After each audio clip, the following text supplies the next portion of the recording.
Olá, pessoal. Estamos aqui em mais uma entrevista com os professores do curso de pós-graduação em transformação digital na era das startups e da inovação aberta. Hoje eu estou conversando aqui com meu grande amigo Jardel, da Arcelor, que trabalha já há bastante tempo. E é um prazer, viu, Jardel? É um prazer é meu, e que já contactar com a futura galera que vai estar com a gente lá. Muito gostoso essa possibilidade. É isso aí. Então, pessoal, você que está assistindo aqui essa entrevista, o objetivo é esclarecer alguns pontos, vocês conhecerem os professores do curso, né? E a gente esclarecer alguns pontos chaves. Uma coisa importante é assim, esse curso é para qualquer profissional formado em graduação, seja ele um profissional da área de computação, seja ele um profissional da área de engenharia, da área de humanos, da área de biológica, desde que ele queira ser um protagonista da transformação digital. Então esse é um ponto-chave. E o segundo é que o objetivo do curso, mesmo que você tenha a parte teórica, é todo focado na prática. Não é por acaso que os professores foram minuciosamente selecionados, talentos que têm experiência tanto acadêmica quanto da prática, que aqui o Jardel eu considero um forte de experiência na prática, do que ele está fazendo ao vivo, está fazendo nesse momento, tem toda essa parte de inovação acontecendo numa grande indústria, no caso da Arcelor. Então, Jardel, como é que está esse momento aí da pandemia, da quarentena, como é que está? Muito trabalho, né? Mas é muito curioso, mas ampliou o número de conexões.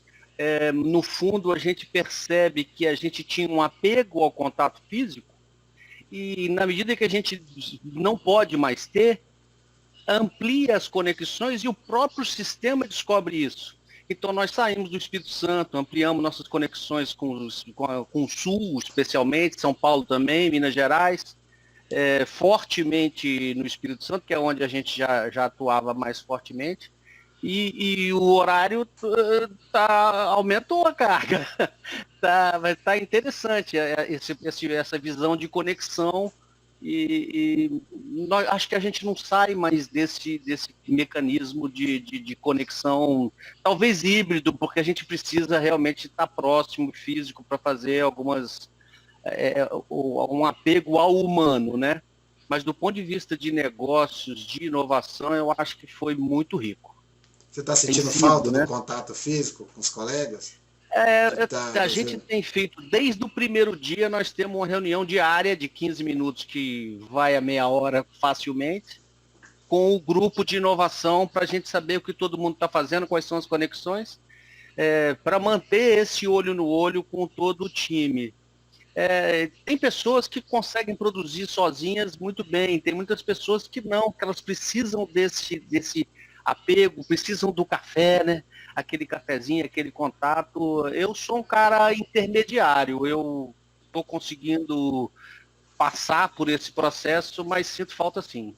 Eu acho que a solução vai ser híbrida lá na frente. A gente, essa aí que você está falando são as dailies, né? O pessoal que Isso. trabalha com Scrum, desenvolvimento, já está acostumado com isso. A gente tem a daily, super importante. Eu, como a gente já tinha conversado antes um pouco aqui de começar a entrevista, eu já trabalho com educação há bastante tempo e com educação à distância também. Então eu já trabalho home office há muito tempo. Eu já sou uma pessoa totalmente disciplinada e acostumada. Tanto que eu tenho um home office aqui em casa preparado, porque eu realmente trabalho já há bastante tempo, né? Agora eu estou full home office, mas eu ficava sempre uma parte do meu trabalho. Então eu acho que isso é uma questão cultural, né? Uma questão cultural. Eu acho que o maior problema, no meu entendimento atual, é escola de ensino fundamental, né?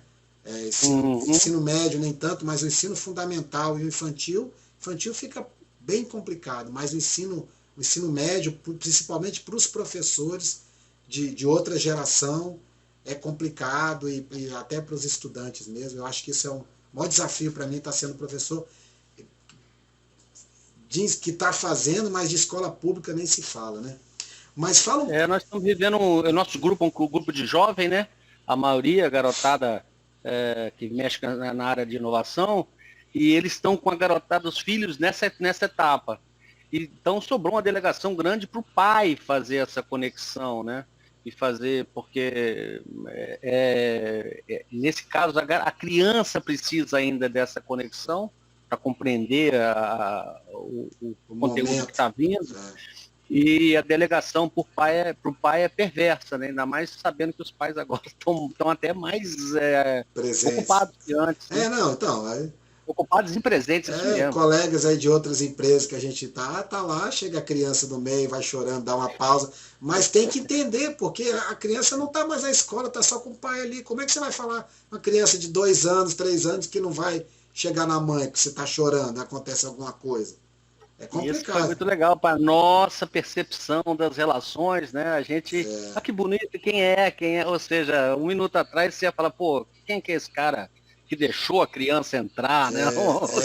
Muda a cultura. É muito rico a gente compreender que no fundo é um chapéu que você tira numa velocidade de profissional para pai o tempo todo, né? E é legal, você falou dessas conexões que aumentam, porque, por exemplo, a gente está desenvolvendo, você sabe, a gente está desenvolvendo uma solução lá a partir do FindesLab para Vale, né?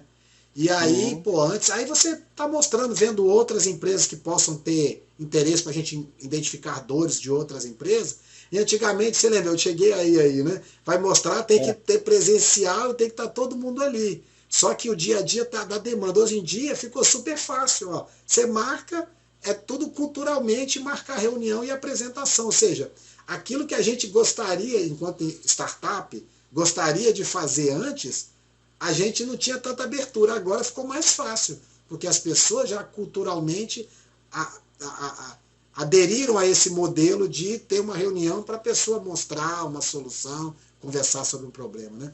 Fala um pouquinho aí rapidamente aí do seu currículo, da sua formação. Rapaz, especificamente para esse curso, eu vou começar de trás para frente. Que nos últimos 2 anos eu estou à frente do programa Inove-se, na rede de inovação aberta da ArcelorMittal Aços Planos. O que significa isso? O Lab Inove-se, que está na nossa planta de Tubarão, na Serra. Nós estamos como uma das corporates aqui no FindesLab, colaborativamente trabalhando com o FindesLab, e estamos lá no Link Lab de Joinville, já que a nossa planta de laminação fria e galvanização é lá em São Francisco do Sul, próximo a Joinville. E essa rede, então, está coordenada por mim nos últimos 2 anos. No primeiro momento, então, nós passamos projetando o espaço físico para as conexões e todo o planejamento de governança e planejamento estratégico do playbook desse lab, com visitas a ecossistemas no exterior e no Brasil para entender como é que ele funciona. Eu chego nesse sistema depois de ter trabalhado muito tempo com inovação fechada, nas partes de desenvolvimento de produto, nas partes na área de qualidade, na parte de engenharia, e fui coordenador da área de pesquisa da empresa, pesquisa e desenvolvimento, lá no começo, no finalzinho da década do século passado, 95 para frente. Eu fui coordenador da área de pesquisa e o centro de pesquisa, na época, não era um centro, agora é um centro, coordenado por uma parceria do grupo de P&D. Então, essa relação com a inovação, primeiro internamente e agora com o conceito aberto. Eu acho muito interessante porque o escopo desse projeto, desse curso nosso, ele é amplo, né? Quando eu vivia da inovação fechada, eu conversava com técnicos, quase que com engenheiros, né? E agora a inovação aberta não é isso. Você pega o Covid, eu só falei de saúde, eu só falei de segurança, esse foi o grande, de garantir a segurança das pessoas, a mobilidade com maior processo, com maior tranquilidade das pessoas operarem, eventos da área de suprimento, eventos da área médica, da área jurídica, ou seja, não tem mais um segmento que pode ficar à parte. E esse é o convite para quem está ouvindo a gente, não se intimide pelo seu currículo. O seu currículo é desejável nesse grupo, qualquer que seja. Porque um grupo multidisciplinar. É multidisciplinar e a inovação aberta é a riqueza da diversidade. Isso é que a gente acaba aprendendo com esse PhD que eu estou tendo na relação de conviver com as startups, com esse modelo de pensamento, ciclos curtos de planejamento, né? E que, em oposição aos ciclos que a gente vivia no passado, muito ricos, e essa diversidade de modelos de pensamento gera uma solução diferente, que é o que a inovação deseja. Então, eu percebo que essa experiência recente pode ser muito acolhedora para todo mundo que está nos ouvindo, independente do caráter dele ser essencialmente técnico, ou engenheiro, ou aquele cara do algoritmo em si, né? Da computação, perfeito. Da computação. Perfeito.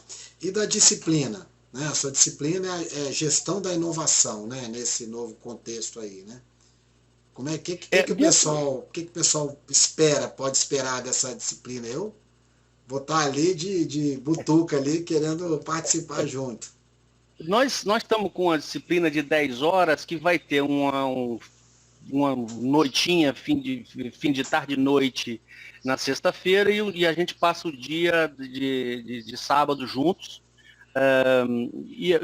O que eu gostaria de fazer desse processo é o que a inovação aberta mais faz, é co-criar.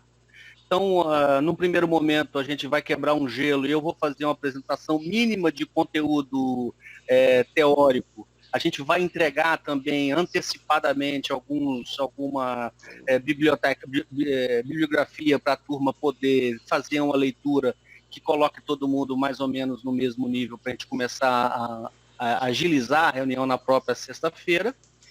E já a partir do sábado cedo, eu vou trazer para eles, dentro da contextualização da história da gestão da inovação e dos diferentes papéis desses atores, cases que eu gostaria de ouvir a turma se posicionar num primeiro momento individualmente, para a gente fazer esse debate de geração de novas ideias e quem sabe eu mesmo sair com uma visão nova, e é isso que eu acho rico na gestão de inovação. A parte da tarde, sim, aí a gente divide o grupo, divide a turma em grupos e tenta selecionar algum case de onde a gente vai desenvolvendo a gestão de inovação de mínima complexidade até tentar entregar um produto final lá na ponta, sendo que todo mundo ao longo da tarde passou um sofrimento de ser uma startup por um pequeno dia, vivendo cases que a gente vai selecionar para essa equipe. E essa é a minha ideia, um pouco menos de conteúdo e trazer o que eu acho que eu posso trazer de melhor, que é a minha experiência nessa jornada de gestão de inovação, onde processos são importantes, mas as pessoas são muito mais. Então eu queria trazer para a discussão e para a mesa o perfil das pessoas, as diferentes personas que são os personagens com os quais você vai estar negociando o seu processo de inovação, a venda do seu produto, a venda da sua solução, como lidar com sims e com nãos, e como lidar, por exemplo, com uma empresa do porte da ArcelorMittal, o rigor de compliance, algumas regras, nesse sentido, como que a gente pode trabalhar e contornar esses problemas que eventualmente possam surgir, até muitas vezes explorando a agilidade que a startup faz. Esse é o grande graça da inovação. A turma, os grandes estão explorando isso por causa do jet ski, né? É o transatlântico explorando os jet skis para tomar soluções ágeis. E esse casamento tem um momento que você precisa de um cargueiro mesmo, porque não vai ser o jet ski que vai levar o minério daqui para a China, mas pequenas soluções, e esse casamento é adequação. E tudo, no final das contas, é gestão de pessoas. É essa capacidade de compreender, além do técnico, o processo de gestão da inovação, é que eu acho que seria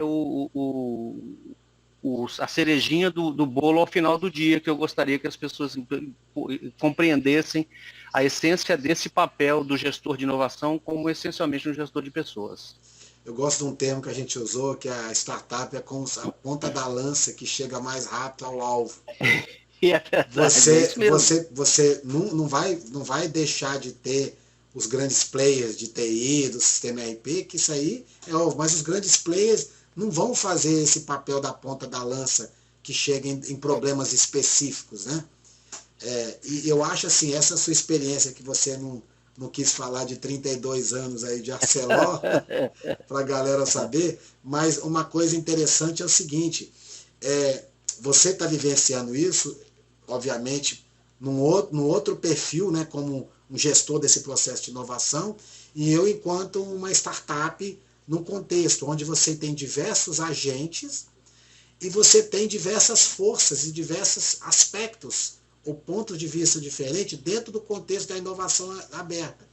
Eu acho que é lógico, a empresa maior, como a Arcelor, a Vale, outras grandes empresas, né, ela tem um nível de complexidade, mas é uma coisa interessante, igual você falou, era sempre a inovação fechada, ou seja, a inovação sendo feita pela própria equipe de TI da empresa. Mas nesse momento a gente tem esse novo paradigma. Né? E uma outra coisa interessante do curso é que a gente tem uma proposta de essa parte mais teórica, que é uma parte básica, essencial para o curso, a proposta é a gente ter videoaulas e materiais selecionados por você, o professor de cada disciplina, que ficarão disponíveis no ambiente virtual para que a gente foque muito mais na prática e nos cases, e o aluno que vê o vídeo, lê o material antes, ele já vai com dúvida para a aula. Olha só que coisa interessante. Ou seja, eu quero aproveitar o tempo do Jardel para interagir. Aquilo que eu posso estudar lendo ou que eu vi um vídeo, eu vou ver o vídeo, aquela parte conceitual, mas o que me interessa é aquilo. Porque essas coisas eu posso ver depois. E a pessoa pode ver quantas vezes quiser. Então isso é um diferencial para o curso ficar mais interessante, um curso mais moderno nesse modelo novo, né? E eu percebo que cada vez mais isso é uma coisa que vai, assim, eu acho que é um movimento que não tem volta, né? Esse movimento. Então, eu queria que você tentasse destacar, assim, antes da gente encerrar, o que você percebe como algo assim mais relevante ou marcante desse momento sem volta que a gente está vivenciando no que diz a inovação aberta, né? O que eu sinto é que nós fomos meio que violentamente ou abruptamente preparados pelo Covid para compreender tudo isso que estava acontecendo e a velocidade com que se fazia. Em março, nós entramos em home office dia 18 de março. Eram 24 meses para ter uma vacina. A velocidade com que muitas coisas foram conduzidas, a própria compreensão da doença, os mitos e temores que existiam, de desinformação, que é a falta, a própria ausência de dados para você fazer analytics. Então, nós fomos aprendendo a conviver com esse processo. Então, nós estamos num estado mental aberto para compreender e capturar esse processo. O que essa pós está fazendo, na minha maneira de ver, é abrir para que você... Olha, o conteúdo teórico eu vou te passar, é o mínimo, mas eu não acho que você vai se contentar com isso, contentar só com isso, e não deveria. Especificamente na disciplina de gestão de inovação, ela é soft skill mesmo, então nesse caso nem sempre é certo ou errado, porque vão ser culturas empresariais ou culturas da própria startup que adaptam um modelo diferente de outro e ambas podem ter sucesso nesse caso. Então é um processo muito mais de discussão, ele é muito mais amplo do ponto de vista de acolhimento de um universo de pessoas muito maior do que aquelas pessoal de exatas. Então esse acolhimento à diversidade, a capacidade de compreender e discutir pessoas, eu acho extremamente rico, e você vai estar fazendo essa capacidade de absorver, não só com o professor, mas em grupo, como no momento que a gente vai ter boa parte da aula, talvez quase 50% dela sendo conduzida em grupo, então você vai conseguir discutir e aprender com alguém diferente de você, talvez de diferente formação, para resolver o mesmo caso, que muitas das vezes é o que vai acontecer numa startup ou na empresa que você venha montar, onde você vai ser tudo. O CEO, você vai ser a área financeira, você vai ser o RH, vai fazer até a limpeza do ambiente, e essa visão de diversidade, de dignificação de toda e qualquer função na empresa é extremamente rica, e isso o processo de inovação nos traz.